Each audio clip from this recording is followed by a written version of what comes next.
Our focus is on data protection, data analytics, and cybersecurity in revenue system and revenue leakages. And we are supposed to be talking about artificial intelligence and blockchain technology. Okay, this is coming from Bayes University. Unfortunately, the speaker is not here yet.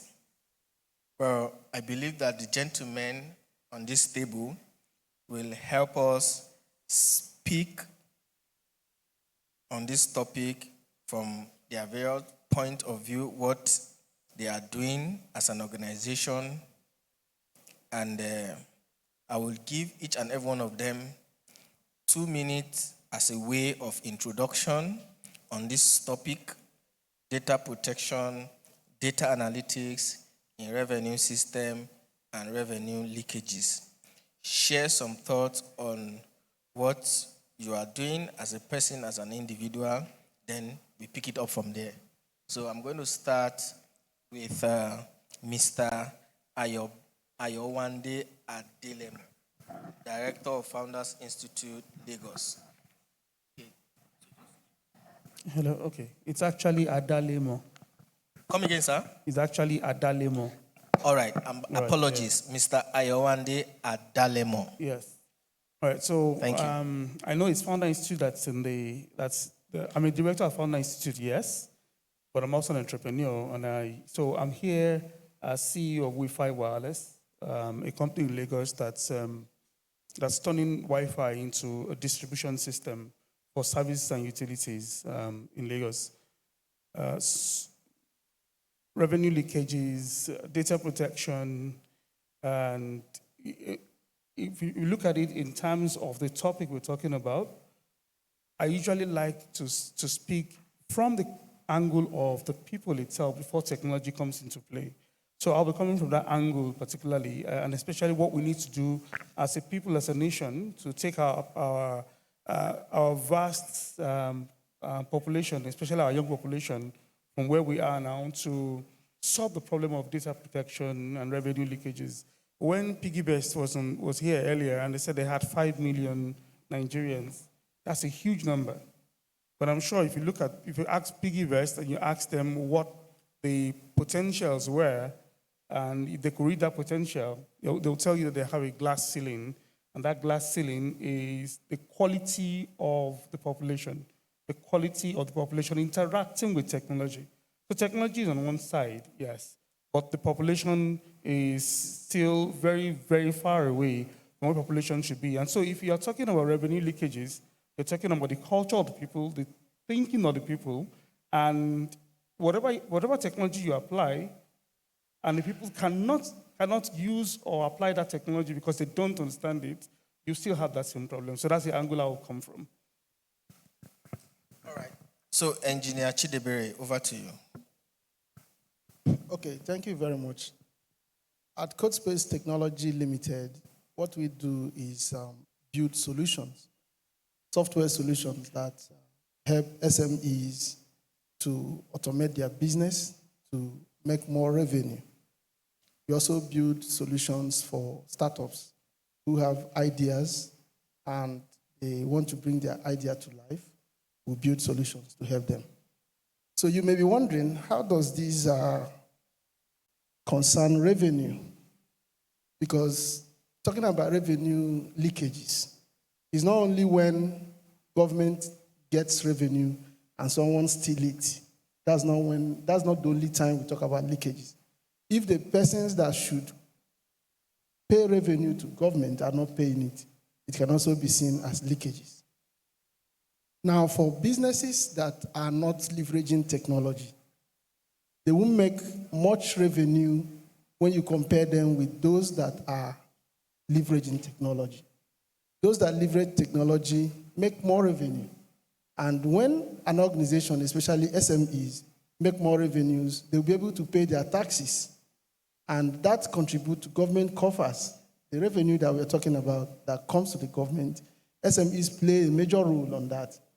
So when an SME is not empowered or even powered to get enough revenue on their own, they will not be able to pay revenue to the government, and that contributes to leakages that we're talking about. So it's important that SMEs leverage technologies. That little business you do, put technology to it, and you will see how it will grow. It can be in form of automation of processes. It can be in form of leveraging digital marketing. And as little as having a graphic design in form of flyer, sharing it to your contacts, doing Google ads, your business starts to grow. You have a website, you have a mobile app. Little things like that can grow a business to the point where the SME starts paying taxes and employing more people into the business. And that way, the government revenues grow. That's how we contribute to government revenue. Thank you very much, Engineer Chidi. Over to you, Mr. Maniru Tamboa. Good afternoon, all. I don't know which perspective or which point. All right. Okay. Let me give you a background for you to speak. No, it's not about the background. Should I come from the academic perspective, or should I come from the professional? Give us a dimension from the academic point of view, so that help us balance this equation. So give us that academic perspective. Thank you. Okay. I am a researcher and a lecturer with Usman Danfodio University, Sokoto. And before I joined the academics, I used to be a professional in the industry. So it's just like I have the experience of being in the industry and also now in the academics. Now, in academics, mostly it's more of teaching. And the problem we're always facing, let me say, generally, I don't know of the private universities, but the public universities, the major challenge we're always facing, like for students studying computing and other related courses, is the practical aspects. Because now we supervise students. You see a student with a very good topic, and you think that student will want to do something good. But at the end of the day, you find out that the student is trying or have already bought or purchased that project online. So he purchases the project, including the write-up and the software. And then at the end of the day, you find out that he will graduate without having any practical skill that he can apply. Because most of the things we are doing, we have a lot of students. You have a class of 200, 300, sometimes even 400 students. Now, if you want to take them to a practical session or laboratory where you have a lab of only maybe 30 or 50 computers, so how do you expect those students to know how to code or how to write programs? Now, if we talk of revenue, in public universities, like down there in the north, specifically in Sokoto State, we have this problem where public universities are losing their revenues. The reason is, education is free from primary up to tertiary institutions. The governor will say he will pay for university students that are from his state.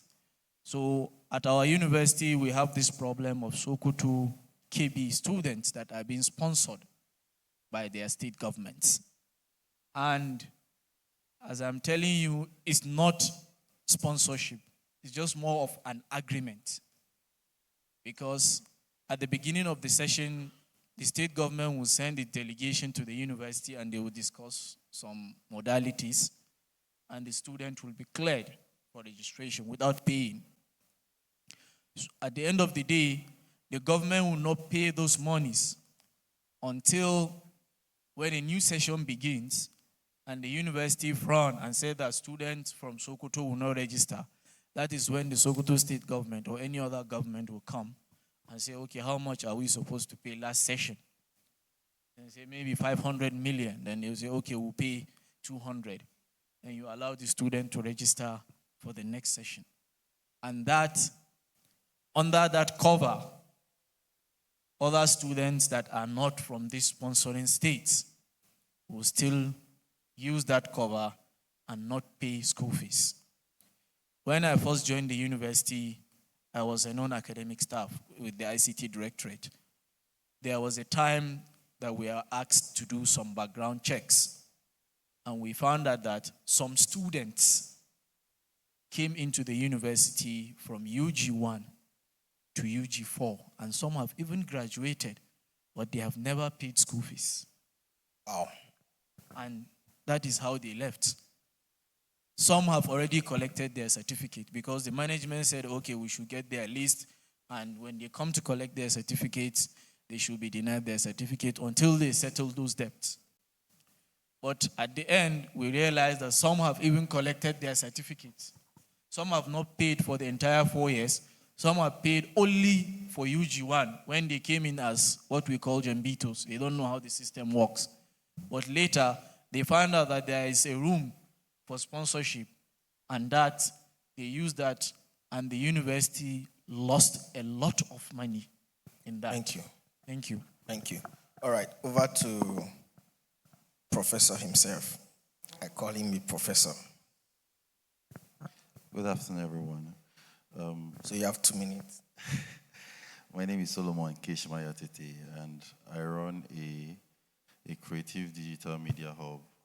Oh, my voice is not loud enough. Yes. All right. So I run a creative digital media hub known as Sky Hub, where we are keen at digital transformation, impacting youth, individuals, and organizations with tech skills as well as leveraging tech tools. On the topic around data protection, data analysis, cybersecurity, and revenue, I'll be buttressing more on the effect of data analytics in the revenue system as well as revenue leakages. We live in an environment where, let's say for instance, in the tax sector, we would find so many tax points, but at the end of the day, we may literally not be able to point out which ones are authentic and genuine tax stoppage on the way. And then most times we complain about revenue issue where we hear at the end of the day a certain budget or a certain fees, but the GDP is raised, but we still find some issues within the finance sector. Coming from a transformative environment where we do more of the data analysis, this is where we see into the management of the data itself. What are those factors within the sector, the indicators itself, how this money come in and then where this money go? By the time we're able to use data to analyze some of these loopholes, in turn, it will be converting to how this revenue itself will be generated, as well as detecting those loopholes that are going to be contributing to the leakages of this revenue. So basically, these are one of the things we're keen at doing. All right. Thank you very much for those introductions. I'm going to follow up with questions each, and probably we'll try to round up from there. So my first question goes to Mr. Ayowande Adalemo. Sir, coming from the perspective you spoke on earlier, you said something around having people understand what the system will do in terms of capacity building, right? That if people don't get to understand what you are doing, then it will be impossible to be able to key in to any system. Am I correct? So my question from that point is that, traditionally speaking, there are other processes in which they collect revenue from these SMEs in Lagos. What has been the measure to ensure that these traditional means of collecting these revenues are not diverted? Now, let me give you an example. In our local market, close to my house here, there is a consultant that issue ticket for you to enter the market with your car and park. So once you enter the market, he gives you a physical receipt and collect money from you before you can enter with your car and park. Now, my question from that point is, what are you guys doing, or what can be done to see that this traditional system is well tracked before we move to a system that can be digitized? Thank you. So there's a reason why we call them the informal sector. And it's interesting that you use the market as an example. With 5 Wireless, we have a product in Lagos called Atmosphere, and then another product called My Nigeria Market. So what we do is that we're pioneering that in 2 markets in Lagos now. There's a market called Sabo Market in Lagos, and another one in Kwari Market, where we take Wi-Fi into the market, and then we now inventorize every single merchant in the market, and then put them on an inventory management system. And we're working in concert with the Yaba local government. Now, the major problem you have, there are 2 key problems you have here. Number 1 problem is an identity problem. So the person collecting revenue is an upstart of someone in the local government who probably is a thug and needs some kind of revenue. We don't know who he is. We can't identify him. He has a NIN, but that NIN is not tied to any other thing around that you can use to trace him. He, like you said, offers tickets, and then whether he absconds with the money, whether he does returns revenue, and let's not forget the topic is how can we use technology, cybersecurity, data protection to ensure that we plug revenue leakage. But the person you want to use cybersecurity for does not even understand how to use a smartphone. Maybe the most important thing he knows how to use on a smartphone is WhatsApp, which is not something, a component built here for our purpose. Which is why I said earlier that first of all, identify this person, right? The grunt of the work and the enormity of the work that has to be done is such that we have to go so granular to the layer of where does this person live? Who is this person? Where does he work? Who are signed in to collect those things? If you put any technology systems in place there, it will fail within a couple of days. So what will work? There has to be a meeting point between the social parts of the contract and technology. So what have we done? In Lagos, we call them Iyalojas, right? So the Iyaloja, who understands the advantage of data protection, the advantage of cybersecurity in ensuring that every single revenue is accounted for, but has no control over the local government, understands that the best way to go about this is to show that there's an incentive for the collector who is collecting, instead of absconding with the money or running away with the money, the revenue accruable to the local government can come in and you can still make something of it if you meet certain targets using technology. For them, it has to be something that is commercial. And that is also the truth in most of rural Nigeria. If it's not incentivized, if it's a question of, oh, this is technology, use it as you see it, which is what has been happening, it will fail. 1. 2, there's a rise in fraud. Flutterwave is facing a lot of headwinds now. First Bank, a lot of banks are upgrading their systems as we speak. I'm not sure anyone using GT Bank. Can you still access GT Bank right now? I don't think so. So they're upgrading because there's a huge problem. And what's the problem? A staff of mine in the office, her mom called one day to say, oh, I'll send the money to you. And she said, what money? You called me now that she sent 50,000 to you. That generation of Nigerians who do not understand how technology has come and it's so fast that it has left a lot of people behind. And don't forget that our education is a problem.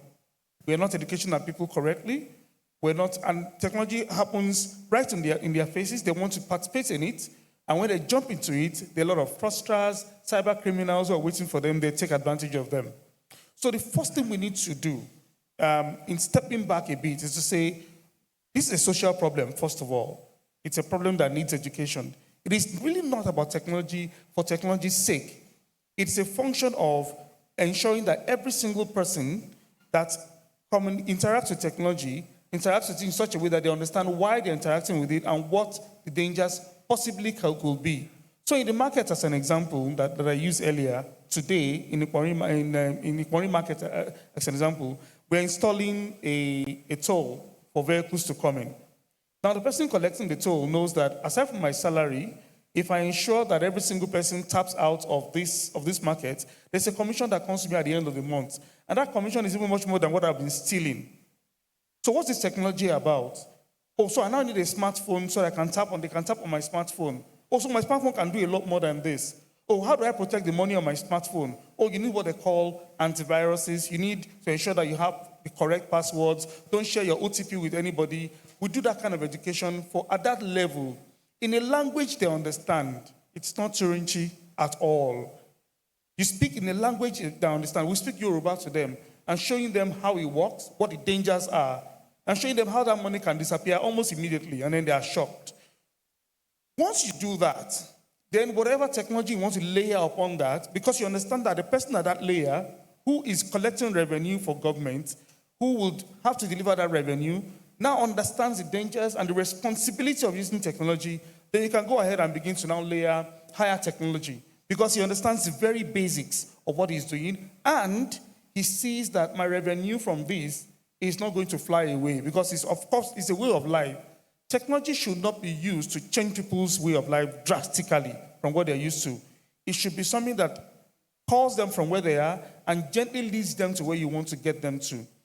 Once we do that, then we can now, like he said earlier, we can now begin to say, oh, how does cybersecurity now work for this person? Without his ever interacting with cybersecurity.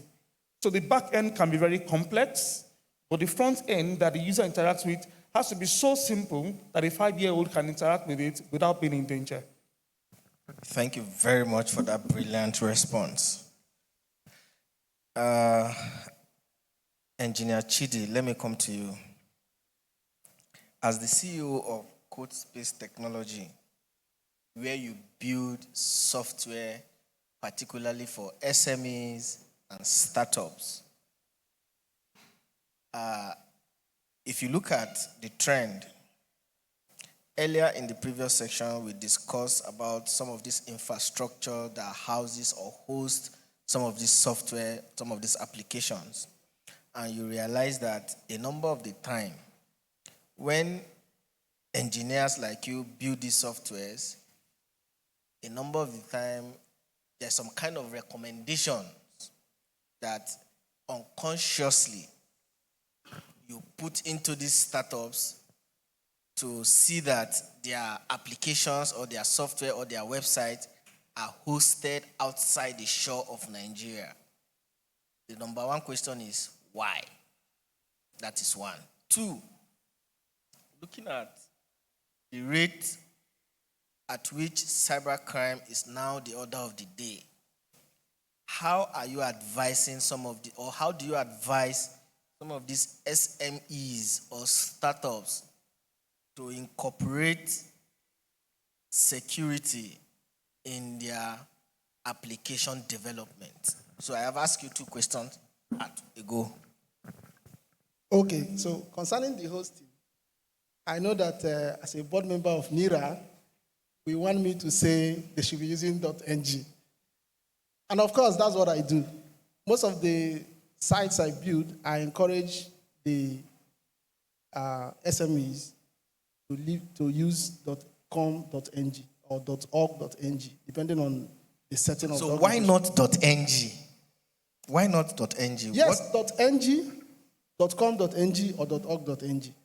You know that initially, .ng was very expensive.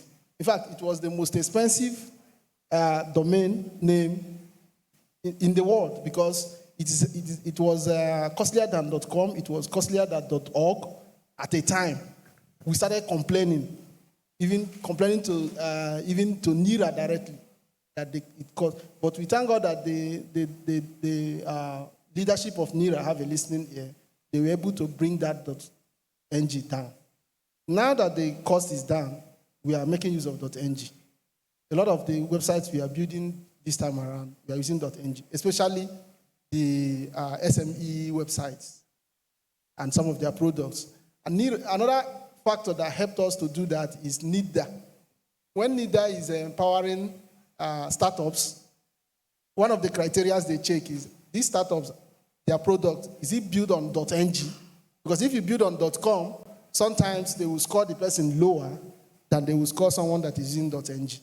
So we actually encourage the startups and even businesses to use .com, .com.ng or .ng directly.